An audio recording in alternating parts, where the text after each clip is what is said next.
বর্তমান সৌদি আরবে যারা আসার পর অবৈধ হয়ে যায় তাদের জন্য এই ভিডিওটা, এবং যারা কোম্পানিতে আসবেন তাদের জন্য এই ভিডিওটা, যারা ফ্রি ভিসায় আসবেন তাদের জন্য এই ভিডিওটা। তো মূলত সব গুছিয়ে সব গুলিয়ে গালিয়ে সব কিছুর মধ্যে কিন্তু অবৈধ যারা হবেন তাদের জন্য মূলত এই ভিডিওটা। তো সৌদি আরবে বর্তমানে কিন্তু কাজের পরিস্থিতি খারাপ, সেটা তো আমি প্রতি ভিডিওতে বলে থাকি।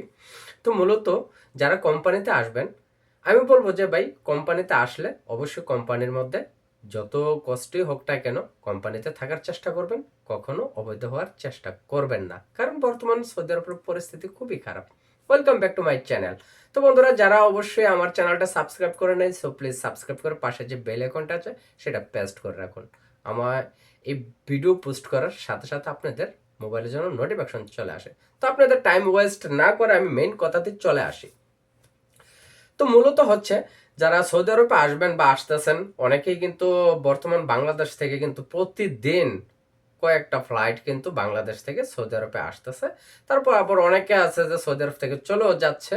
তো এরকম মিলিয়ে কিন্তু মানে 100%-এর মধ্যে 99% কিংবা 98%, 98% বাংলাদেশ থেকে লোক সৌদি আরবে আর ঢুকতেছে, আর 1% কিংবা 2% লোক বাংলাদেশে চলে যাচ্ছে। তো সব কিছুর মধ্যে আমি বলবো, যারা কোম্পানিতে আসতেছেন বা কোম্পানিতে আসবেন বা চিন্তা ভাবনা করতেছেন, দেখেন সব কোম্পানি যে খারাপ তাও না। সাপ্লাই কোম্পানি বিশেষ করে বর্তমান কিন্তু বেশিরভাগই সাপ্লাই কোম্পানি। আর যারা অনলাইন ডেলিভারিতে আসতেছে প্রচুর পরিমাণ মানুষ। আর বর্তমান আরেকটা কথা বলবো, যারা কফি শপে আসতেছেন, দেখেন কফি শপ বলতে কিন্তু বর্তমান সৌদি আরবে জায়গায় জায়গায় মানে পাব বাড়াইলেই কফি শপ, পাব বাড়াইলেই কফি শপ। তো অতএব কফি শপ কিন্তু বেশি দিন পর্যন্ত টিকে না, কফি শপ বেশি দিন পর্যন্ত টিকে না। তো কফি শপে আসার পর আপনারা যখন কাজকর্ম পাবেন না, কফি শপ বন্ধ হয়ে যাবে, তখন আপনার কোম্পানি ইকামা বানিয়ে দেবে না, তখন আপনারা অবৈধ হয়ে যাবেন। তো অবৈধ হয়ে গেলে আপনারা কিন্তু ফাটাবাসের চিপায় পড়ে যাবেন। তো হতে পারে, এমন হতে পারে আপনারা কোম্পানি বলবে তুই রিলিজ হয়ে যা, আর নাহলে দেশে চলে যা, এরকমটা কিছু হয়ে থাকতে পারে। তো তার চেয়ে বলো অবৈধ না হয়ে, তো আপনাদের যদি এরকম কোনো পরিস্থিতি আসে কখনো সৌদি আরবে আসার পর, তো অবশ্যই রিলিজটা হয়ে যাবেন। সৌদি আরবে ইকামা বানানো হচ্ছে, ইকামা থাকা হচ্ছে সবচেয়ে বর্তমান বেটার, এবং ইকামা ছাড়া চলা তো বড়ই টাফ ব্যাপার। আর যারা ফ্রি ভিসায় আসতেছেন, তো ফ্রি ভিসায় আসার পর যদি নিজের কোনো ভ্যাকেন্সি লোক থাকে, আপনার ব্যাকআপ দেওয়ার মতন কোনো লোক থাকে, অতএব আপনাদের কোনো সমস্যা নেই। তো বাহিরে কাজ করাটাই বর্তমান খুব টাফ ব্যাপার। বাইরে কাজ করতে গেলে যদি আপনার মক্তব আমেল কিংবা মক্তব আমেল যেটা বলা হয় ইংলিশে লেবার কোড, আর এখানে যেটা বলা হয় আপনার বলুদিয়া, বলুদিয়া এখানে একটা সেকশন, যেমন পুলিশ, র্যাব, আর্মি, সেনাবাহিনী, এরকম কিছুর মধ্যেই বলুদিয়া। আপনার বাংলাদেশে দপ্তর অভিদপ্তর আছে না, অভিদপ্তর যে অফিসারগুলি, এইগুলির সিস্টেম হচ্ছে আপনার এই দেশের বলদিয়া। যত রোড গার্ড, বিল্ডিং, আপনার ব্যবসা বাণিজ্য যা আছে সম্পূর্ণ কিন্তু বলদিয়ার হাতে থাকে। তো অবশ্যই বলদিয়ার হাতে যদি ধরা খেয়ে যান তাহলে সমস্যা।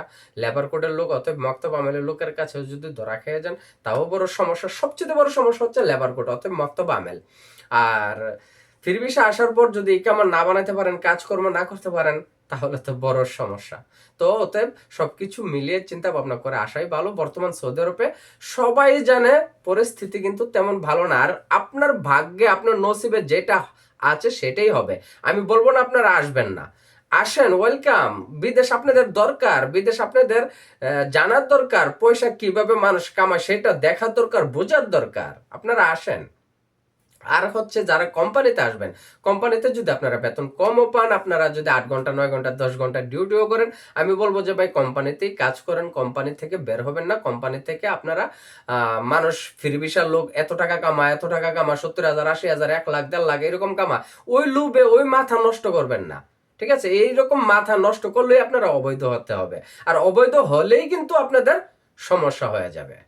তো অতএব কোম্পানিতে আসলে অবশ্যই কোম্পানিতে কাজ করবেন। কোম্পানিতে যদিও অল্প পয়সা আপনারা বেতন পাবেন, তারপর আপনারা সুখ শান্তিতে থাকতে পারবেন, কারণ আপনারা কোম্পানি সবকিছু দেবে। বাংলাদেশের ছুটির থেকে সম্পূর্ণ অল যাবতীয় খরচ আপনাকে দেবে, শুধু একমাত্র খানার টাকাটা প্রায় কোম্পানি দিয়ে থাকে, তবে খানার টাকাটা হয়তো নিজের বেতনের থেকে খেতে হবে। তো বন্ধুরা, ভিডিওটা আর বেশি লম্বা করবো না, অবশ্যই কমেন্ট করে জানাবেন কারা ফ্রি ভিসা আসবেন কিংবা কোম্পানিতে আসবেন। অবশ্যই আপনারা ভালো মন্দ তথ্য জানতে আমাকে কমেন্ট করুন, আমি কমেন্টে রিপ্লাই দেবো। তো ভালো থাকবেন, আল্লাহ হাফেজ।